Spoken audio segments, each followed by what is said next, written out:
भगवान विष्णु अपनी योग मुद्रा से उठते हैं तो ब्रह्मांड भी यानी कि यूनिवर्स भी एक नई ऊर्जा के साथ उनका स्वागत करता है।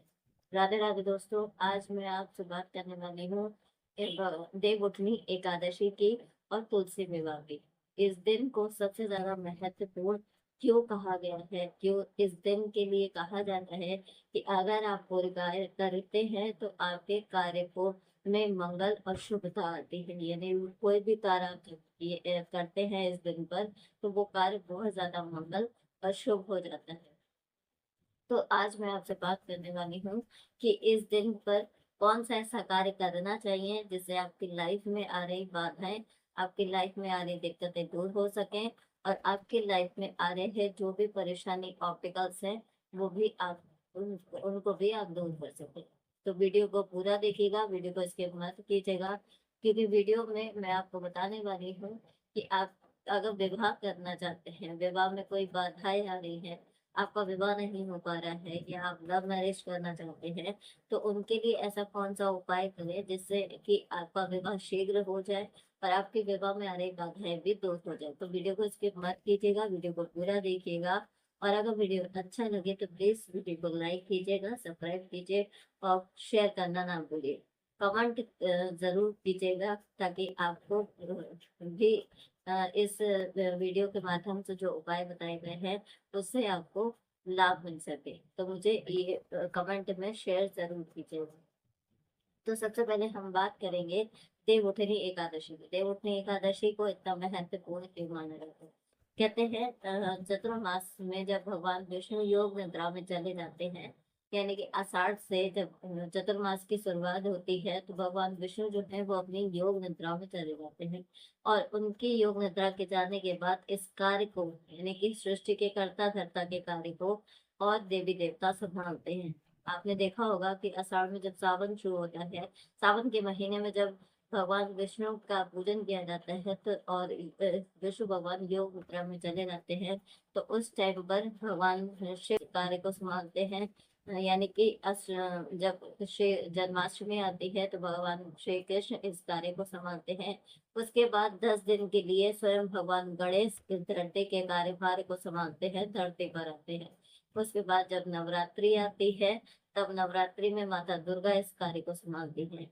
और कार्तिक मास में जब दिवाली मनाई जाती है तो लक्ष्मी जी स्वयं इस कार्यभार को संभालती है।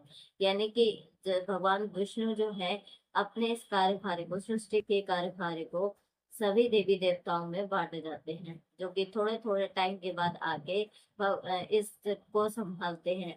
और जब देवउठनी एकादशी यानी कि कार्तिक मास की शुक्ल पक्ष की तिथि, तो उस दिन स्वयं भगवान विष्णु अपनी योग निद्रा से जागते हैं और सृष्टि के कार्यभार को संभालते हैं। इसीलिए कहा जाता है कि चतुर्मास में जब चतुर्मास शुरू होता है तब मांगलिक कार्य निषेध कर दिए जाते हैं कि उस टाइम पे प्रकृति भी उस टाइम पे जो है अपनी एनर्जी में नहीं होती, यानी कि उसकी भी एनर्जी लो हो जाती है। तुलसी विवाह जो है वो क्यों इतना महत्वपूर्ण बताया गया है, तुलसी विवाह इतना इम्पोर्टेंट क्यों माना गया है?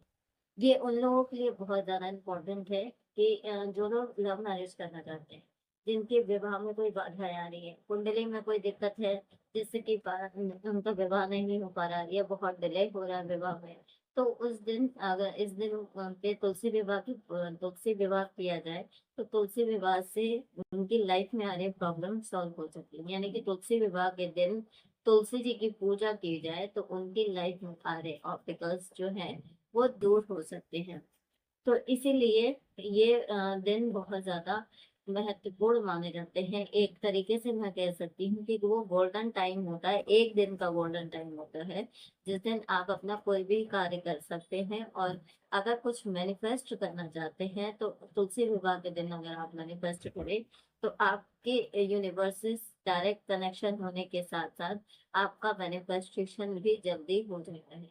तो इसके लिए अगर मैं आपसे बात करूं, सबसे पहले तो हम जानेंगे कि ऐसी ऐसे ग्रह की पड़ रही है जिससे कि आपके विवाह में दिक्कतें आ रही हैं, तो इस दिन आप शुक्र और गुरु का उपाय आप कर सकते हैं।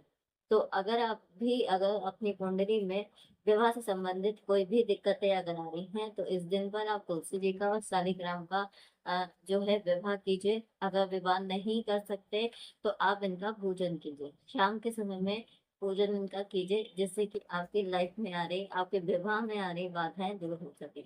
अब मैं आपको कुछ उपाय बताने जा रही हूँ, वो बहुत महत्वपूर्ण है, इन्हें विशेषकर आप नोट करके रख लीजिए। और ये उपाय अगर आप करते हैं इस दिन तो आपकी लाइफ में आ रही बाधाएं भी दूर हो सकती है। सबसे पहले मैं उपाय बताऊंगी धन के लिए। अगर आपके धन में दिक्कत आ रही है, धन नहीं टिकता है या फिर धन का अभाव है किसी कारणवश, तो आपको 5 दिए देसी घी के, अगर आपके में सामर्थ्य है तो देसी घी के 5 दिए आप अपने तुलसी जी के सामने जलाइए, उनसे प्रार्थना की दरिद्रता है उसे दूर कीजिए। और वहीं पर बैठकर ओम नमो भगवते वासुदेवाय इस मंत्र का 108 बार आपको जाप करना है। इस दिन अगर आप इस जाप को करते हैं तो आपके घर में धन का अभाव नहीं रहता। अगर किसी के भी विवाह में बाधा आ रही है, कोई दिक्कत ऐसी आ रही है, कुंडली में कोई दिक्कत है या विवाह में विवाह नहीं हो पा रहा, विवाह करते हैं, करने की बात करते हैं तो विवाह में कोई ना कोई दिक्कतें आ जाती हैं, तो उससे संबंधित मैं आपको एक उपाय बताती हूँ। आपको क्या करना है, इस दिन पीपल के पेड़ के नीचे देशी घी का एक दीपक लगाना। ध्यान रखिएगा, तुलसी जी के पेड़ के, तुलसी जी के पौधे के नीचे नहीं, पीपल के पेड़ के नीचे आपको एक दीपक लगाना है। या फिर जो लोग लव मैरिज करना चाहते हैं, मैरिज मैनिफेस्ट कर रहे हैं या पेरेंट्स नहीं मान रहे, उनको इस दिन पे पीपल के पेड़ के नीचे एक देशी घी का दीपक लगाना है। वहीं पर बैठकर एक मंत्र का जाप करना है और जाप करने के बाद वहां पे उनसे प्रार्थना करनी है कि मेरी जो भी प्रॉब्लम्स है उसको सॉल्व कीजिए, यानी कि उनकी विवाह में जो भी दिक्कतें आ रही हैं उनको सॉल्व कीजिए। और सबसे महत्वपूर्ण बात, जो लोग लव मैरिज करना चाहते हैं, अगर उनकी लव पार्टनर के साथ में नहीं बन रही है या पार्टनर घर पे बात नहीं करना चाह रहे या पार्टनर के साथ में कोई भी दिक्कत आ रही है, तो उन लोगों को इस दिन तुलसी जी के सामने एक घी का दीपक जलाना है। नहीं हो तो आप तिली के तेल का भी दीपक जला सकते हो। जो लोग घी के दीपक नहीं जला सकते, वो इस दिन पर तिली के तेल का दीपक भी जलाकर तुलसी जी की पूजा कर सकते हैं। लड़कियों को विशेषकर मैं बताऊंगी, अगर लड़कियों की को लव मैरिज करनी है, उनके पेरेंट्स नहीं मानना या पार्टनर के साथ में कोई भी दिक्कत है, तो उनको क्या करना है, एक देसी घी का दीपक जलाना है। अपने डिजायर को रेड कलर के पेन से लिखना है, अपने पार्टनर का नाम लिखना है, तुलसी जी को श्रृंगार का सामान चढ़ाना है। और जो आपने डिजायर लिखी है, जो आपने आप चाहती हैं कि पार्टनर के साथ में ऐसे ऐसे मैरिज मैनिफेस्ट हो जाए, उसको तुलसी जी के पौधे में रख देना है। और अगले दिन उसको उठाकर आप किसी भी उससे प्रभावित उसको जल में प्रभावित कर सकते हैं, यानी कि कोई भी जल में या पानी में उसको जो डालकर उसको हटा सकते हैं। लेकिन उस दिन आपको लिखकर अपनी विश को मैनिफेस्ट करना है। और जो लड़के मैनिफेस्ट करना चाहते हैं लव मैरिज या उनकी लाइफ में कोई भी दिक्कत आ रही है या पेरेंट्स नहीं मान रहे, खासकर पेरेंट्स आजकल नहीं मान रहे, तो अगर पेरेंट्स नहीं मान रहे तो उनके लिए आपको क्या करना है, आपको पीपल के पेड़ के नीचे जाके तिली के एक तेल का दीपक जलाना है और वहीं पर बैठकर ओम नमो भगवते वासुदेवाय इस मंत्र का जाप करना है। काउंट नहीं करना है, जितनी देर आप कर सकते हो उतनी देर आप करेंगे। और उसके बाद उनसे प्रार्थना करके आएंगे कि मेरी विवाह में जो बाधाएं आ रही है या पेरेंट्स जो नहीं मान रहे, वो पेरेंट्स मेरे मान जाए और मेरी शादी में आ रही रुकावटें दूर हो जाए। और जब मेरी शादी हो जाएगी तब मैं आपको अपने सामर्थ्य के अनुसार आप जो करना चाहते हैं वो कर सकते हैं। तो ऐसे आपको ये उपाय करने हैं। और उसके बाद अपने घर आकर आपने अपने मैरिज के लिए तुलसी जी से भी प्रार्थना करनी है कि तुलसी जी, मेरे विवाह में ये दिक्कतें आ रही है, ये ऑब्स्टिकल्स आ रहे हैं, इन्हें दूर कीजिए। और उसके बाद आपने एक कार्य करना है कि आपने, अगर आप संभव हो तो एक व्हाइट कैंडल लेकर अपने पार्टनर का नाम लिखना है। ये लड़के और लड़की दोनों कर सकते हैं। एक व्हाइट कैंडल पे अपने पार्टनर का नाम लिखना है, उस पर थोड़ा सा कोई भी परफ्यूम उस पे स्प्रिंकल कीजिए, उनका नाम लिख लीजिए।